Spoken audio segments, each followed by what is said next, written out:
Chapter 23 of the Tale of Benny Badger. This recording is in the public domain. The Tale of Benny Badger by Arthur Scott Bailey. Chapter 23. Mr. Deer Mouse is Timid. Benny Badger began to lose patience with the Deer Mouse. He was one of the most timid persons Benny had ever seen, and Benny was on the point of telling him that he hadn't even the courage of a prairie dog. But suddenly a new idea flashed into his head. He thought he knew what was troubling Mr. Deer Mouse. "When I asked you to join me at breakfast I didn't mean what you thought I did," Benny announced. "You thought, didn't you, that I meant to breakfast on you?" Mr. Deer Mouse admitted faintly that he had had some such notion. "How ridiculous!" Benny Badger cried. "Why, you're so quick that I could chase you all day, and all night too, without catching you. You're too spry for me, so we might as well put such an idea out of our minds."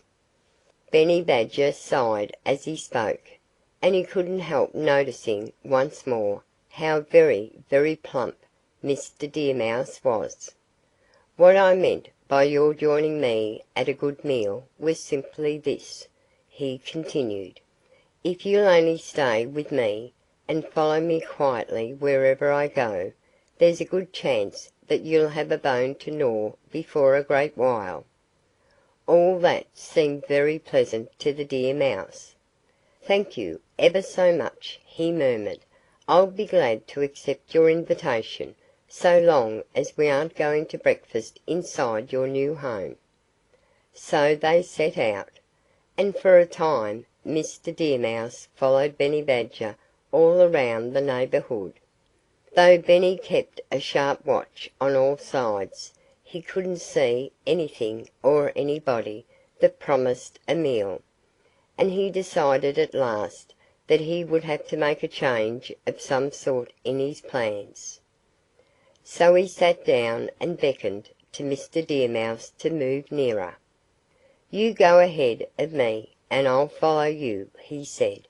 "You're smaller than I am, and perhaps you won't frighten the game the way I do." Mr. Deer Mouse did not seem to care for the suggestion. "You might make a mistake," he objected. "If I went ahead of you, you might think that I was the game, and there might be a terrible accident." Benny Badger sniffed. "Nonsense!" he cried. "If I did make such a mistake, I promise you that I wouldn't let it happen more than once." But the Deer Mouse proved to be a stubborn chap. He declined flatly to do as Benny wanted. "Very well," said Benny Badger gruffly. "I'm sorry that you don't care to make things as pleasant as possible for a newcomer. Where I used to live, people couldn't do enough for me." "I believe you," Mr. Deer Mouse retorted. "In fact, I've heard that a man even set a trap for you, right in your own doorway."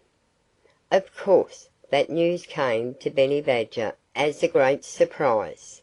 He had had no idea that Mr. Deer Mouse knew anything about him. "Somebody has been gossiping," Benny Badger growled angrily. "Who told you that?" "Goodness me! Everybody has heard about it," Mr. Deer Mouse replied. "Don't you know that news travels fast over the plains?" "Does it travel as fast as I do?" Benny Badger asked him suddenly.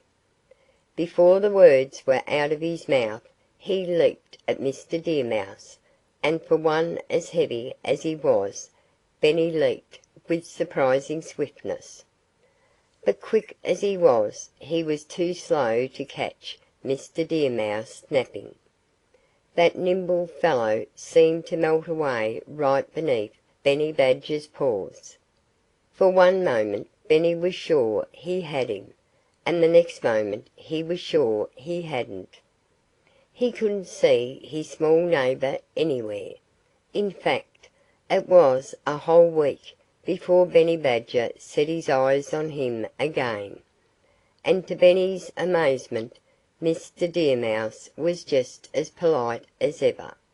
He asked Benny how he liked his new home and if he had found the people in the neighborhood as pleasant as he had expected. "My house is a fine one," Benny told him, "and I dare say the neighborhood is as good as I could expect.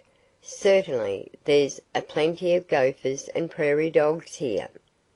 "I suppose," said Mr. Deer Mouse, "I suppose some of them join you at breakfast every morning?" Benny Badger looked at him sharply. He was all ready to get angry.